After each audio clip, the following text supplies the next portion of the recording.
How's it going, everybody? I've got an update for you on the Russian investigation, the ongoing conspiracy in which Russia was meddling in U.S. politics, buying ads on Facebook, and now confirmation from the Daily Beast that Russia was recruiting YouTubers to push their divisive narratives. That's right, two black vloggers, Williams and Calvin, producing videos as apparently a Russian-supported propaganda account. Apparently their accounts were even deleted from Facebook and Twitter, and this is all according to the Daily Beast.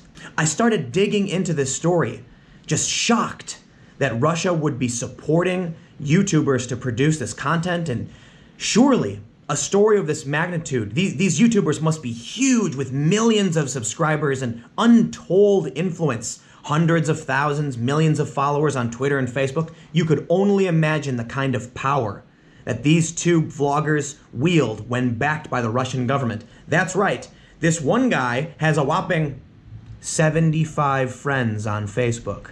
And it doesn't stop there, because it gets even crazier. On YouTube, they have a whopping 272 subscribers. And the conspiracy just doesn't stop, because their videos average around 30 views. Seriously, the Daily Beast put out a story with a headline that Russia has recruited YouTubers to aid in their propaganda and be divisive in American politics. And it's a couple guys that no one watches, that no one follows, that have no friends on Facebook, yet this story is acting like this is some grand revelation. While I will admit, if it is true that Russia is supporting creators, that these two guys actually work in some capacity for Russia, they obviously don't seem like Americans. Some of the things they talk about just don't seem right. But if they really are being supported by the Russian government, then it really is interesting. But it's not a successful campaign. And the Daily Beast doesn't say that. In fact, in this article, they don't even embed the YouTube videos, they rehost the video. So when I started looking at this article, pretty shocked, I might add, saying, wow, this could be really damning if Russia was actually paying or recruiting or supporting YouTube channels specifically to be divisive. I couldn't find their Facebook, their Twitter, or their YouTube. It was very difficult. I tried searching, couldn't find it. On Google, YouTube, couldn't find it. There was a link in the Daily Beast to their YouTube channel, and sure enough, they've got like no subscribers. Nobody watches their content. How is this story relevant? We keep hearing things like this, that Russia bought ads. They said that Russia spent around $100,000 in ads on Facebook, and that this was an attempt to manipulate the election, and that it may have reached 10 million people. Okay, well, let me explain something to you. $100,000 on Facebook is a drop in the hat. Seriously, it's a time. I understand $100,000 is a lot of money, but in terms of buying ads, that might be 1 million views, maybe 10 million views. And as we heard, they said it reached 10 million people. But let me explain another thing to you. When you hear people talk about how on Twitter they're getting 100 million views per month, or on Facebook they reached 100 million people, reached 100 million people does not mean engaged with or absorbed your content, okay? Because I've bought ads on Google and Facebook and Twitter before, and I'll tell you exactly what happens. If I take $1 and say I'm willing to pay 1 cent per view, so that every time someone sees my ad, I give 1 penny to Google. That means $1 is 100 views. But with Facebook and Twitter, you might scroll past that ad, not even seeing it, and that counts as an impression, okay? So when you have 100 million views, or in this instance of these ads that reach 10 million people, yeah, sure, 10 million people, it reached their accounts. Out of the 10 million, how many actually saw the ad? Probably a very, very small number. A few days ago, I saw Brian Stelter from CNN tweet about a statement from John Podesta. John Podesta was alluding to strange timing of WikiLeaks publishing his emails, and I thought to myself, here we go again, more speculation that WikiLeaks is working with the Russians. And I commented on this to Brian, which he responded, look, he's reporting on, the Clinton campaign's chair and their speculation. And I just thought, why is it all speculation? Why is this Russia story speculation for speculation? Why is the breaking news that we're getting today about some guy with 272 subscribers on YouTube? How is this relevant? Okay, I believe that it is important if Russia is recruiting YouTubers, sure. But these articles that come out, not just about this, but about the Facebook ads, and now we're hearing about Google ads, we're hearing about the targeting of veterans, They don't explain to the audience the real ramifications of what these advertisements are. Is it bad that Russia is doing this? Of course it is. Is Russia buying these ads and trying to manipulate American politics and society? Of course they are. I think you'd be crazy not to think so. So many other governments are probably trying to do the same thing. But these articles play it up like there's been some grand revelation. And the reason for this, in my opinion, is that everybody wants to be that journalist that breaks that huge story and says, wow, look what I uncovered.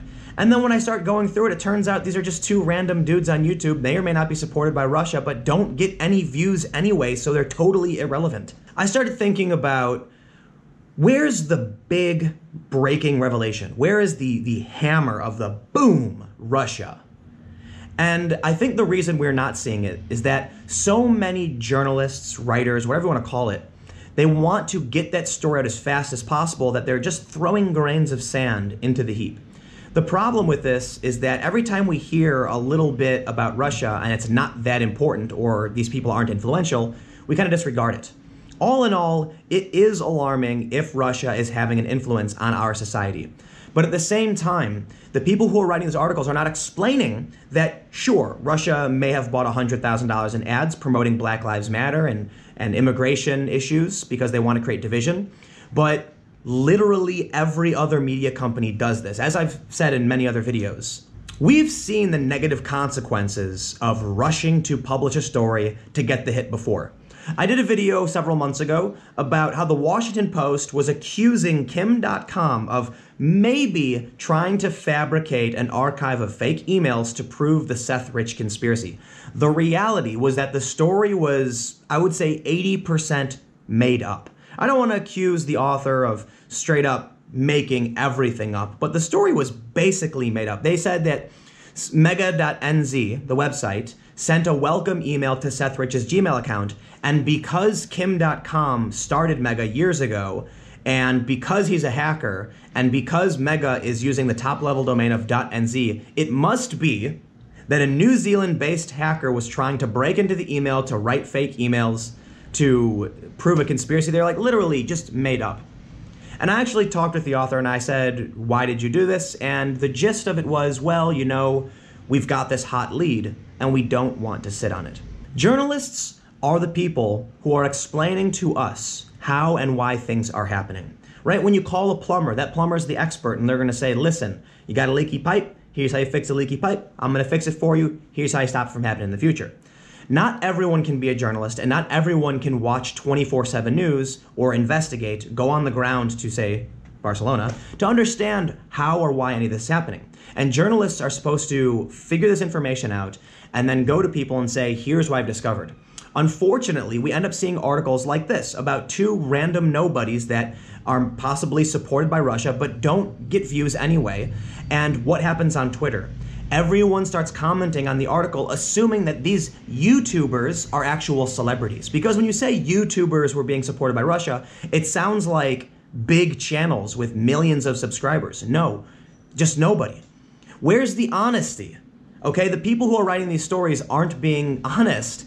Sure, they're not lying when they say that these people are maybe supported by Russia, but wouldn't it be a bit more honest if they said, while it's interesting that Russia is doing this, keep in mind, these are not significant channels. They do not produce significant videos that people watch, and they're actually very difficult to find. That's important, especially when you consider that Al Jazeera, okay, which is also state-supported media, produces content very similar to RT, left-leaning, pro-Bernie Sanders, whatever you want to call it. It's also significant when you realize that there are other countries that operate in the United States. Telesur, right, which is Central and South American, includes Venezuela. They're a channel that produces YouTube content. Abby Martin now works for them. Is that a concern to the United States? Al Jazeera is producing content digitally and on television, which affects the United States, and they take a political stance as well. Is that a concern to the United States? Why is it every single time, every single thing we hear about is Russia, Russia this, Russia that? It's not honest. And this just drags us into a world of conspiracy theories where we aren't looking at the big picture, we're just tunnel vision, we're in a bubble. And it's quite possible that the journalists writing this aren't doing it on purpose, it's just that they are within the same narrow hallway. So let's look at that chart that I talked about before from Vice News interview with Mike Cernovich, where you can see the left and the right are split. These groups, these are the bubbles.